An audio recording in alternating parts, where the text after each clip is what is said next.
Hi hello friends, Seetharama ಧಾರಾವಾಹಿ ಬುಧವಾರದ ಸಂಚಿಕೆಯಲ್ಲಿ ಏನಾಗುತ್ತೆ ಅಂತ ಟಿವಿಗಿಂತ ಮೊದಲೇ ನೋಡೋಣ ಬನ್ನಿ. ಹಾಗೆ ಇನ್ನು ನಮ್ಮ ಚಾನಲ್ನ ಯಾರೆಲ್ಲ ಸಬ್ಸ್ಕ್ರೈಬ್ ಮಾಡದೆ ನೋಡ್ತಿದ್ದೀರಾ ಸಬ್ಸ್ಕ್ರೈಬ್ ಆಗಿ. ಹಾಗೆ ನಿಮಗೆ ಸೀರಿಯಲ್ ರಿವ್ಯೂ ಇಷ್ಟ ಆದರೆ ಲೈಕ್ ಮಾಡಿ. ಈ ಕಡೆ ಫಸ್ಟ್ ಸೀನಲ್ಲಿ ಭಾರ್ಗವಿ ಅವರು ರಾಮ್ ಎಲ್ಲಿಗೆ ಹೋಗ್ತಿದ್ಯಾ ಅಂತ ಕೇಳಿದಾಗ ಆಗ ರಾಮ್ ಅವರು ಅರ್ಜೆಂಟಾಗಿ DGP ಅವ್ರನ್ನ ಮೀಟ್ ಮಾಡೋಕ್ಕೆ ಹೋಗ್ತಿದ್ದೀನಿ ಅಂತ ಹೇಳಿದಾಗ ಅವನಿಂದ ಯಾರಿದ್ದಾರೆ, ಅವನಿಗೆ ಬೇಲ್ ಕೊಡಿಸಿದ್ದು ಯಾರು ಅಂತ ನನಗೆ ಗೊತ್ತಾಗಬೇಕು. ಆಗ ಭಾರ್ಗವಿ ಅವರು ಮದುವೆ ಸುಸೂತ್ರವಾಗಿ ನಡೀಬೇಕು, ಮದುವೆಗೆ ಯಾವುದು ವಿಘ್ನ ಬರಬಾರ್ದು, ಮದುವೆಗಿಂತ ನಿಮಗಿದೆ ಇಂಪಾರ್ಟೆಂಟಾ ಅಂತ ಕೇಳಿದಾಗ ಆಗ ರಾಮ್ ಅವರು ಮದುವೆಗಿಂತ ಇದು ಇಂಪಾರ್ಟೆಂಟ್ ಚಿಕ್ಕಿ ಅಂತ ಹೇಳ್ತಾರೆ. ಆಗ ರಾಮ್ ಅವರು RP ಮೇಲೆ ಅಷ್ಟೊಂದೆಲ್ಲ ಕೇಸ್ ಇದ್ರೂ ಅವನಿಗೆ ಯಾರೋ ಬೇಲ್ ಕೊಡಿಸಿ ಅವನ್ನ ಈಚೆ ಕರೆಸಿದ್ದಾರೆ. ಅವನು ಆರಾಮಾಗಿ ಈಚೆ ಓಡಾಡ್ತಿದ್ದಾನೆ ಅಂದರೆ ಅದನ್ನು ನೆಗ್ಲೆಕ್ಟ್ ಮಾಡೋಕ್ಕಾಗುತ್ತಾ? ಆಗ ಭಾರ್ಗವಿ ಅವರು ನಮ್ಮ ಹಿರಿಯರು ಏನೋ ಒಂದು ಶಾಸ್ತ್ರ ಮಾಡಿದ್ದಾರೆ ಅಂದರೆ ಅದಕ್ಕೊಂದು ರೀತಿ ನೀತಿ, ಅದಕ್ಕೊಂದು ಅರ್ಥ ಇರುತ್ತಲ್ವ ರಾಮ್ ಅಂತ ಕೇಳಿದಾಗ ಆಗ ರಾಮ್ ಅವರು ಅವನೆಂಥ ದೊಡ್ಡ ಕ್ರಿಮಿನಲ್ ಅಂತ ನಿಮ್ಗೆ ಗೊತ್ತಿದ್ರು ನೀವು ಹೀಗೆಲ್ಲ ಮಾತಾಡ್ತಿದ್ದೀರಲ್ಲ ಚಿಕ್ಕಿ. ಇಲ್ಲ ಚಿಕ್ಕಿ, RPಗೆ ಯಾರು ಬೇಲ್ ಕೊಟ್ಟಿದ್ದು, ಆ ಟೆನ್ನಿಂಗ್ ಕಾಸ್ಟ್ ನಾನು ತಿಳ್ಕೊಡ್ತೀನಿ ಅಂತ. ಆಗ ಭಾರ್ಗವಿ ಅವರು ಆ ವಿಷಯ ನಿಂಗೆ ಗೊತ್ತಾಗೋದಕ್ಕೂ ನಿಂಗೆ ಬಿಡೋದಿಲ್ಲ ರಾಮ್ ಅಂತ ಮನಸ್ಸಲ್ಲೇ ಅನ್ಕೊತಾರೆ.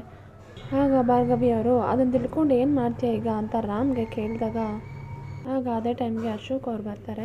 ನೀನು ಮನೆಯಿಂದ ಹೊರಗಡೆ ಹೋಗೋ ಆಗಿಲ್ಲ ರಾಮ್ ಅಂತ ಹೇಳಿಬಿಟ್ಟು ಆಗ ರಾಮ್ ಅವರು ನೀನೇ ತಾನೇ ಇದೆಲ್ಲ ಎಷ್ಟು ಇಂಪಾರ್ಟೆಂಟು ಅಂತ ಹೇಳ್ಕೊಟ್ಟಿದ್ದು, ನೀನೇ ಇವಾಗ ಹೀಗೆ ಹೇಳ್ತಿದ್ಯಾ ಅಂತ ಕೇಳಿದಾಗ ಆಗ ಅಶೋಕ್ ಅವರು ನಿನಗೆ ಮದುವೆ ಆಗೋವರೆಗೂ ನೀನು ಹೀಗೆಲ್ಲ ಹೊರಗಡೆ ಹೋಗೋ ಆಗಿಲ್ಲ, ಆದರೆ ನಿಮ್ಮ ಮನೆಗೆ ಯಾರು ಬೇಕಾದರೂ ಬರ್ಬೋದು.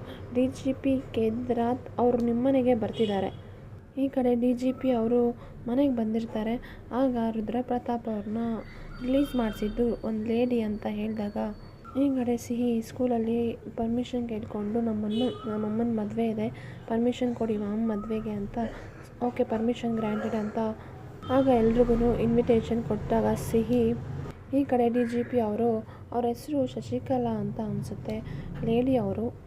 ಶಶಿಕಲಾ ಅನ್ನೋ ಹೆಸರು ನಿಮ್ಗೆ ಯಾರಾದ್ರು ಸಂಬಂಧ ಇದ್ದಾರಾ ಅಂತ DGP ಅವ್ರು ಕೇಳಿದಾಗ ಆಗ ಸುರಿತಾತ ಇಲ್ಲ, ನಮ್ಮ ರಿಲೇಷನ್ ಯಾರೂ ಇಲ್ಲ ಅಂತ ಹೇಳ್ತಾರೆ. ಆಗ ಅಶೋಕ್ ಅವರು ಮನಸ್ಸಲ್ಲಿ ಭಾರ್ಗವಿ ಹೆಸರು ಹೇಳೋದು ಬಿಟ್ಟು ಇದೇನು ಶಶಿಕಲಾ ಅಂತ ಹೇಳ್ತಿದ್ದಾರಲ್ಲ. ಆಗ ರಾಮ್ ಅವರು ಯಾಕೆ ಅವ್ರನ್ನ ಬಿಡಿಸಿದ್ರು, ಏನಕ್ಕೆ ರೀಸನ್ ಹೇಳಿ ಅಂತ ಕೇಳಿದಾಗ ಆಗ DGP ಅವರು ನಾನು ನೆಕ್ಸ್ಟ್ ಟೈಮ್ ಹೇಳ್ತೀನಿ, ಮದುವೆಗೆ ಏನಾದರೂ ಪ್ರೊಟೆಕ್ಷನ್ ಬೇಕು ಅಂದರೆ ಪ್ರೊಟೆಕ್ಷನ್ ತಗೊಳ್ಳಿ, ಈಗ ಮದುವೆ ಕೆಲಸ ಎಲ್ಲ ಮುಂದುವರಿಸಿ ಅಂತ ಹೇಳಿದಾಗ ಆಗ ಭಾರ್ಗವಿ ಅವರು ರಿಲ್ಯಾಕ್ಸ್ ಅಪ್ಪು, ಶಕ್ತಿ ಇರೋರು ಏನೇ ಆದರೂ ತಪ್ಪಿಸ್ಕೊತಾರೆ. ಆಗ ಅಶೋಕ್ ಅವರು ಸತ್ಯ ಯಾವುದು ಅನ್ನೋದನ್ನು ಕಾಲನೇ ಡಿಸೈಡ್ ಮಾಡುತ್ತೆ ಚಿಕ್ಕಿ, ಕಾಲನೇ ಅದನ್ನು ನೋಡ್ಕೊಳ್ಳುತ್ತೆ. ಆಗ ರಾಮ್ ಅವರು ರುದ್ರಪ್ರತಾಪ್ನ ಯಾರು ಬಿಡಿಸಿದ್ದು ಅಂತ ಇವತ್ತೇ ಸತ್ಯ ಗೊತ್ತಾಗುತ್ತೆ ಅಂತ ಅಂದ್ಕೊಂಡಿದ್ದೀನಿ ಅಂತ ಕೇಳಿದಾಗ ಆಗ ಸುರಿತಾತ ಸತ್ಯ ಯಾವತ್ತಿದ್ರೂ ಬಯಲು ಆಗೇ ಆಗುತ್ತೆ. ಇವಾಗ ಭೂಮಿ ತಿರುಗ್ತಾ ಇದೆ, ಬೆಳಕಿರೋ ಕಡೆ ಕತ್ಲು ಆಗೇ ಆಗುತ್ತೆ, ಕತ್ಲಿರೋ ಕಡೆ ಬೆಳಕು ಬಿದ್ದೇ ಬೀಳುತ್ತೆ. ಹಾಗೆ ಸತ್ಯದ ಮೇಲೆ ಒಂದಲ್ಲ ಒಂದಿನ ಬೆಳಕು ಬಿದ್ದೇ ಬೀಳುತ್ತೆ, ನೀನು ಅದನ್ನು ಅರ್ಥ ಮಾಡ್ಕೋಬೇಕು ಅಂತ ಹೇಳಿಬಿಟ್ಟು ಆಗ ಭಾರ್ಗವಿ ಅವರು ಇನ್ವೆಸ್ಟಿಗೇಷನ್ ಎಲ್ಲ ಮುಗಿಸಿದ್ರೆ ಮದುವೆ ಕೆಲಸ ಎಲ್ಲ ಮುಂದುವರ್ಸ್ಕೋಬೋದು ಅಲ್ವಾ ಅಂತ ಕೇಳಿದಾಗ ಮದುವೆ ವಿಷಯ ಅಂತ ಬಂದಮೇಲೆ ನಾನು ಮತ್ತು ಅಶೋಕ್ ಒಂದೇ ಟೀಮ್, ಮದುವೆ ವಿಷಯದಲ್ಲಿ ಯಾವುದು ಅಡಚಣೆ ಬರದೇ ಇರೋ ರೀತಿ ನೋಡ್ಕೊಳ್ಳೋದು ನಮ್ಮ ಕರ್ತವ್ಯ ಅಲ್ವಾ ಅಶೋಕ್ ಅಂತ ಕೇಳಿದಾಗ ಆಗ ಭಾರ್ಗವಿ ಅವರು ಅಪ್ಪು ನೀನು ಅಷ್ಟೇ ರುದ್ರಪ್ರತಾಪ್ ಬಗ್ಗೆ, ಆ ಶಶಿಕಲಾ ಬಗ್ಗೆ ಯೋಚನೆ ಮಾಡಿಕೊಂಡು ಇದನ್ನೆಲ್ಲ ಬಿಟ್ಟು ಮದುವೆ ಬಗ್ಗೆ ಮಾತ್ರ ಯೋಚನೆ ಮಾಡು, ಸೀತಾ ಹೇಗೆ ದೇಸಾಯಿ ಮನೆಗೆ ಸೊಸೆಯಾಗಿ ಬರ್ತಾಳೆ ಅನ್ನೋದನ್ನು ಮಾತ್ರ ಯೋಚನೆ ಮಾಡು. ಈ ಕಡೆ ಸೀತಾ ಅವ್ರ ಮನೆಯಲ್ಲಿ ಅರ್ಶಿನ ಶಾಸ್ತ್ರ ಮಾಡ್ತಿರ್ತಾರೆ. ಈ ಕಡೆ ಸಿಹಿ ಪುಟ್ಟನೂ ಅರ್ಶಿನ ಹಚ್ತಾ ಇರ್ತಾರೆ. ಆಗ ಅಲ್ಲಿ ಬಂದಿರೋ ಆಂಟಿದಿರಲ್ಲ, ಸೀತನ ಮಕ್ಕದಲ್ಲಿ ಎಷ್ಟು ಕಳೆ ಬಂದಿದೆ ಅಲ್ವಾ.